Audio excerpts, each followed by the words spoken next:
नमस्कार मित्रांनो, आज सुप्रीम कोर्टात झालेल्या सुनावणीमध्ये एक वेगळं चित्र पाहायला मिळालं।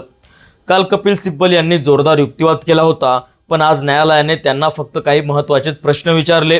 त्यामुळे काही वेळ कोर्टात चांगली चर्चा रंगली होती। या सुनावणीत नेमकं काय घडलं आणि न्यायालयाने कोणते प्रश्न उपस्थित केले ते अगदी सोप्या भाषेत आपण या व्हिडिओच्या माध्यमातून समजून घेऊया।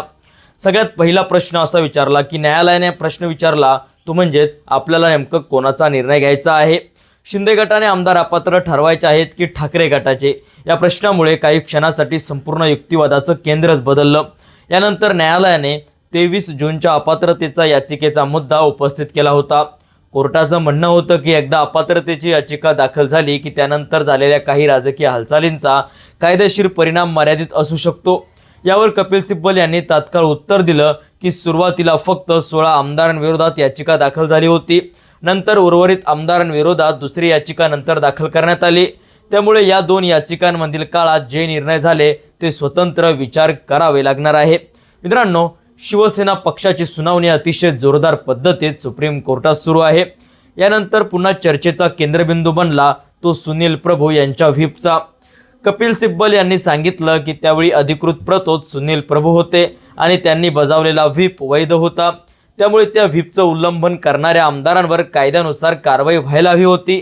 याच मुद्द्यावर ठाकरे गटाचा संपूर्ण युक्तिवाद आता उभा झालेला आहे। सुनावणी दरम्यान न्यायालयाने आणखी एक महत्त्वाचा प्रश्न विचारला। पक्षाच्या बैठकीला गैरहजर राहणं म्हणजे थेट पक्ष नेतृत्वाविरोधात बंड मानता येणार का? यावर दोन्ही बाजूंनी आपापली भूमिका मांडली।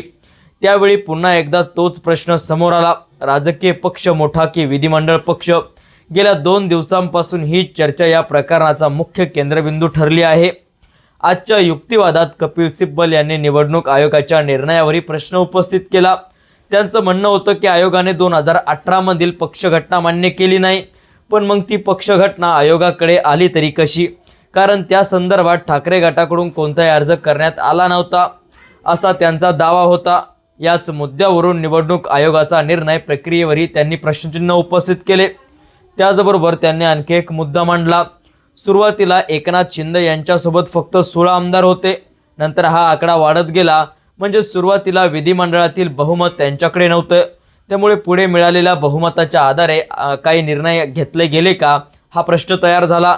मित्रांनो, शिवसेना पक्षाची वेगवेगळी भूमिका आता सातत्यानं समोर येत आहे। सुनावणी दरम्यान इंदिरा गांधी विरुद्ध ब्रह्मानंद रेड्डी यांच्या प्रकरणाचाही उल्लेख झाला।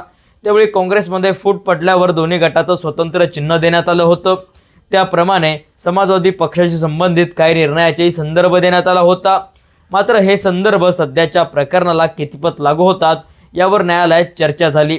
आजच्या सुनावणीत देवदत्त कामत यांनीही ठाकरे गटाची बाजू ठामपणे मांडली, तर न्यायालयाने एक महत्त्वाचं निरीक्षण नोंदवलं। या प्रकरणात जो काही अंतिम निर्णय दिला जाईल त्याचा परिणाम मुख्यतः भविष्यासाठी लागू होईल, मात्र याचा नेमका काय कायदेशीर अर्थ निघेल हे अंतिम निकालानंतरच स्पष्ट होईल। मित्रांनो, तुम्हाला काय वाटतंय? येणाऱ्या सुनावणीमध्ये आता शिवसेना पक्ष नेमका कोणाला मिळणार? कमेंटमध्ये नक्की लिहा। अशाच माहितीपूर्ण व्हिडिओंसाठी आपल्या चॅनलला सबस्क्राईब करा। धन्यवाद। जय महाराष्ट्र।